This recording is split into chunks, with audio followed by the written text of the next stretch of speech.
Have you ever woken up after what should have been a full night's sleep, only to find yourself looking more tired, more puffy, and more aged than the night before? If so, it might not be the passing of time. It might be something you did last night after 8 p.m. that quietly accelerated the process. Science now shows that certain evening habits, especially after the body begins winding down, can spike your cortisol levels, disrupt your natural melatonin cycle, and even interfere with nighttime cellular repair. That means your body doesn't just rest less, it actually ages more. Dr. Matthew Walker, a neuroscientist and sleep expert from UC Berkeley, explains the hours before bed are the most vulnerable. Even small choices, like eating the wrong foods or staying stimulated too late, can prematurely age the brain and body. And yet, most seniors aren't told this. Instead, we're handed vague advice like get more rest or stay active.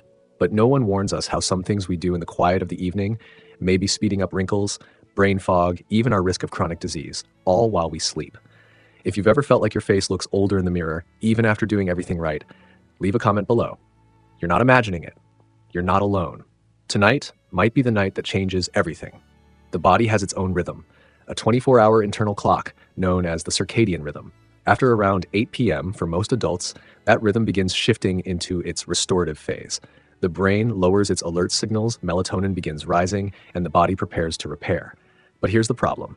Many of us don't shift with it. We keep watching TV in bright rooms, we scroll through phones that mimic daylight, or we snack, sometimes just a piece of bread or a small treat, not realizing our digestion is no longer primed for food at that hour. In our younger years, we could get away with it.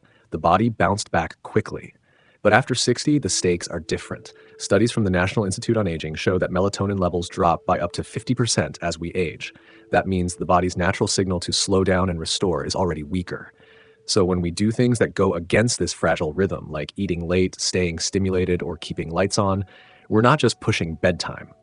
We're interrupting the body's repair crew while they're trying to work. And what exactly needs repairing? Every night, our body attempts to clear out metabolic waste from the brain, regulate inflammation, balance blood sugar, rebuild collagen and elastin in the skin, recalibrate hormones like insulin. But those tasks can only happen if the nervous system is calm, melatonin is flowing, and digestion has shut down. One doctor put it this way: sleep isn't rest, it's active cellular repair. And if you interrupt it, even quietly, through habit, the body wakes up unfinished. That's why someone can sleep 8 hours but still wake up feeling heavy. That's why we wake up bloated, foggy, or stiff. Not because of age alone, but because we didn't give the body the right conditions to heal. Have you ever woken up with a puffy face or hands that feel tighter than usual? It may not be salt or just getting older. It could be inflammation, a subtle, silent fire that grows stronger every time the body's night crew gets interrupted. Jean is 68, retired, lives in a quiet suburb near Calgary. She's the kind of woman who still folds laundry neatly, makes tea at the same time every night, and keeps a notebook by her bed for thoughts she doesn't want to forget. For the longest time, her routine was simple and comforting.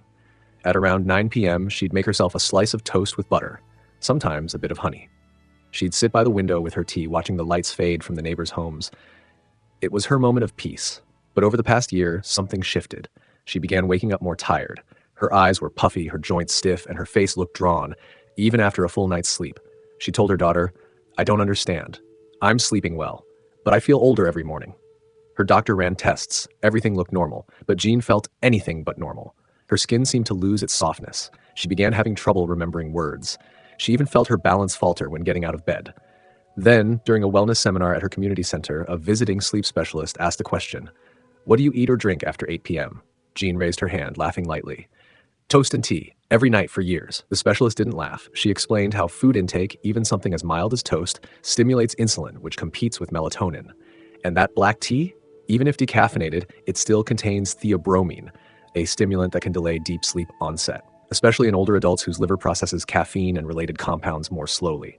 Jean was stunned. She thought she was being gentle with her body, but her nightly comfort habit, just a few small bites and sips, was delaying her brain's natural sleep cascade, increasing low-grade inflammation, and blunting the hormonal rhythm that keeps aging in check. I remember she told me later, "It's not that I was doing something terrible. I was doing something harmless at the wrong time." And that's the key. Our bodies after 60 are more sensitive, not weaker, just less forgiving of mistimed inputs. Melatonin doesn't surge as easily. Cortisol doesn't drop as fast. Digestion slows, so what used to be fine at 10 p.m. now becomes a quiet disruption. Have you ever felt this in your own body, like something's off even when everything looks fine on paper? Comment below if you've ever wondered whether your nighttime habits are working for you or quietly against you. There's a quiet kind of sadness that comes when you realize your body no longer responds the way it used to. Jean once told me, with a soft, almost embarrassed voice, I used to bounce back after one bad night. Now it takes me 3 days. That truth, it's not just physical, it's emotional. Because when your energy fades, when your skin feels thinner, when you look in the mirror and see a version of yourself you don't fully recognize, it doesn't just touch your body, it touches your sense of time. Aging isn't just about numbers, it's about change. Changes in how you sleep, how you recover, how food sits in your belly, how light feels in your eyes at night. And sometimes it's hard not to wonder, is this it?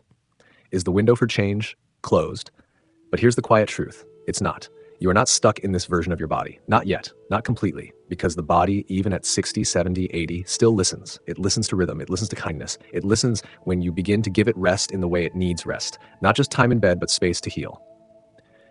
Jean made one change. She moved her toast and tea to earlier in the evening, before 7 p.m. She began dimming the lights in her home after sunset, not all at once, but slowly. She replaced scrolling on her phone with soft music or crossword puzzles. No miracle, no overhaul, just a gentler rhythm. And in 2 weeks, her daughter noticed it first. Mom, you look brighter.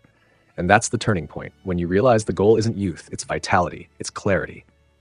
It's giving the body just enough peace at the right time to let its repair crew do their job without interruption.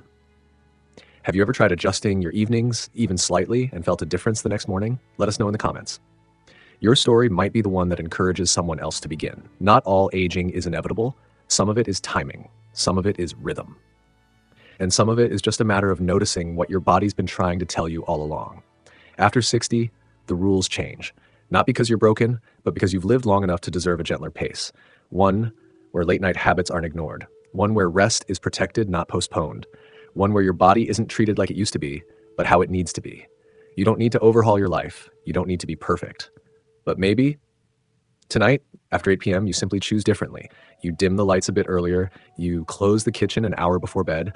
You let your body begin its quiet descent into healing without interference. And maybe tomorrow morning, you'll wake up not just rested, but restored. If something in today's video made you pause, made you feel seen, maybe leave a comment. What's one small thing you're willing to try before 8 p.m.? And if this kind of conversation feels like something you'd like more of, stories that speak to your stage of life, that honor where you are without pushing or preaching, maybe consider joining us here on Elderly Seasons. Because growing older shouldn't feel like a loss. It should feel like coming home to a body that still listens and a life that still responds.